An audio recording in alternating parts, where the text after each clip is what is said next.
Astrologer অনন্যাদি YouTube চ্যানেলে আপনাদের সবাইকে স্বাগত। আজকে কি নিয়ে বলবো? দেখুন, সবারই ইচ্ছে করে ভালো থাকতে। কে না চায় বলুন তো পৃথিবীতে ভালো থাকতে? কে না চায় যে আমার মনের ইচ্ছাটা পূরণ হোক? এক একজনের এক এক রকম ইচ্ছে থাকে। কারোর হয়তো চাকরি পাচ্ছেন না, কেউ হয়তো মান সম্মান হারাচ্ছেন, কেউ হয়তো মেয়েটাকে বিয়ে দিতে পারছেন না, কেউ হয়তো প্রেম করতে পারছেন না, প্রেমের সম্পর্ক ভেঙে যাচ্ছে।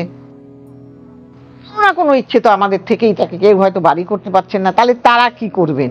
এই শিব চতুর্দশীতে যদি আপনার বাড়ি ঘর কিছুতেই হচ্ছে না, আপনার বিয়ে হচ্ছে না, চাকরি হচ্ছে না, তাহলে আপনি কি করবেন? গুড় আর গম এটা অর্পণ করে আসুন। শিব মন্দিরে গিয়ে শিবেরকে অর্পণ করে আসুন। এবং যাদের নাকি মিথুন লগ্ন, মিথুন রাশি, তারা কি করবেন? তারা করুন মানি প্ল্যান্ট গাছ লাগান। বাড়িতে মানি প্ল্যান্ট গাছ লাগালে আপনার বুদ্ধি বাড়বে, আপনার অর্থ আসবে, এইগুলো আপনার আসবে। যাদের সিংহ রাশি এই লগ্ন, তারা কি করবেন?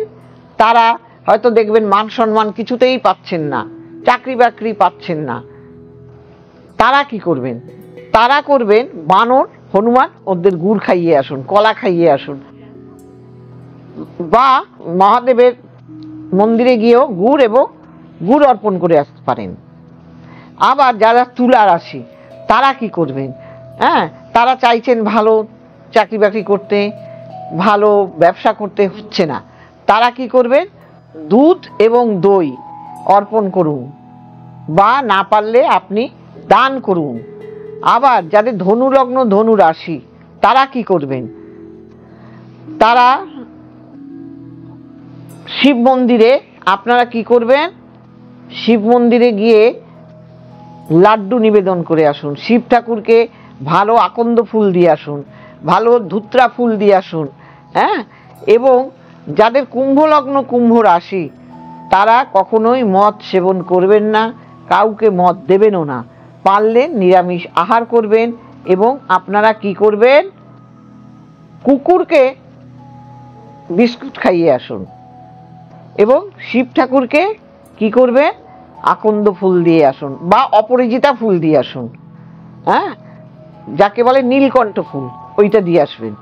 আর বৃষ রাশি, বৃষ লগ্ন, তারা দই এবং মধু, এই দই মধু বা পঞ্চ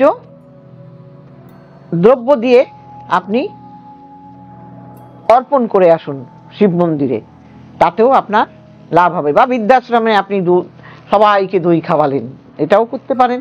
আর শিব মন্দিরে দিলে পরে তো লাভ হবেই।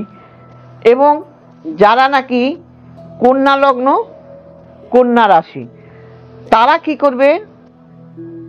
তারাও কিন্তু শিব মন্দিরে ঘন্টা দিয়ে আসতে পারেন, একটা ঘন্টা দিয়ে চলে আসতে পারেন। সেটা করলে আপনার ভালো হবে। আবার যদি কিনা আপনার মকর লগ্ন, মকর রাশি হয়, তারা শ্রমজীবীদের খাওয়ান। এবং শিব মন্দিরের বাইরে যারা বসে থাকে তাদের আহার দিন, তাতেও আপনি লাভবান হবেন। আবার মীন লগ্ন, মীন রাশি, তারা কি করবেন? মীন লগ্ন, মীন রাশি, আপনারা শিব মন্দিরে যে পুরোহিত থাকে, শিবকে তিল অর্পণ করবেন, তিল জল দেবেন, বা ধান দেবেন, এই গম দেবেন, বা এবং আপনারা পুরোহিতদের বস্ত্র দান করুন হলুদ রঙের।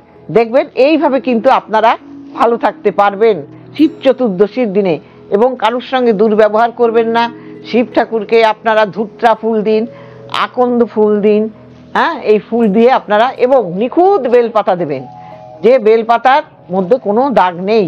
এবং পাতাটা কিন্তু এরকমভাবে করে দেবেন না, যে পাতাটা দেখবেন একেবারে প্লেন, সেই পাতাটাই শিব ঠাকুরকে দেবেন। আর এই কাজগুলো করবেন সন্ধেবেলা, দিনের বেলা নয়, সন্ধেবেলায় কাজগুলো করবেন। দেখবেন আপনাদের যে কোনো মনের ইচ্ছা নিয়ে, বিয়ে হচ্ছে না, সেই ইচ্ছা নিয়ে এইগুলো অর্পণ করুন গিয়ে শিব মন্দিরে, তাতেও আপনারা ফল লাভ করবেন। যাদের কিছুতেই সন্তানাদি হচ্ছে না, তারা নিখুঁত বেলপাতা এই দিন অর্পণ করুন দেবাদিদেব মহাদেবকে।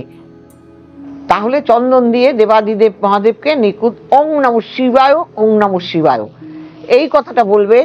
বা এই মন্ত্রটাও বলতে পারেন, ওং মানেশ্বরায় নরকার্ণবতারণায় জ্ঞানপ্রদায় করুণাময় সাগরায় কর্পূর কুন্দ ধুবলিন্দু জটাধারায় দারিদ্র দুঃখ দহনায় নমঃ শিবায় নমঃ শিবায় নমঃ শিবায়, দেবাদিদেব মহাদেবায় নমঃ, শিবশ্রী প্রিয়তাম শিবশ্রী প্রিয়তাম শিবশ্রী প্রিয়তাম। এই মন্ত্রটা পাঠ করুন রেগুলার, তাতেও আপনি মনের ইচ্ছা পূরণ করতে পারবেন। সবাই ভালো থাকবেন। এবং জানেন তো, আমি সহজ উপায়ে লোককে ভালো থাকার চেষ্টা করি। যাদের ভালো লাগবে আমার এই প্রোগ্রামটি, নিচে যাওয়া স্কলে আপনারা যাদের ইচ্ছে হবে যে অনন্যাদিকে দেখাবো, কোনো সমস্যায় পড়লে তাহলে ওই নাম্বারে ফোন করবেন যেখানে দেখাবেন সেই জায়গাটার জন্য। আর যারা পারছেন না তারা অনলাইনে দেখাবেন। এবং আর কি করবেন, শেয়ার করবেন, লাইক করবেন, সাবস্ক্রাইব করে সবাইকে ছড়িয়ে দিন। সবাই ভালো থাকবেন।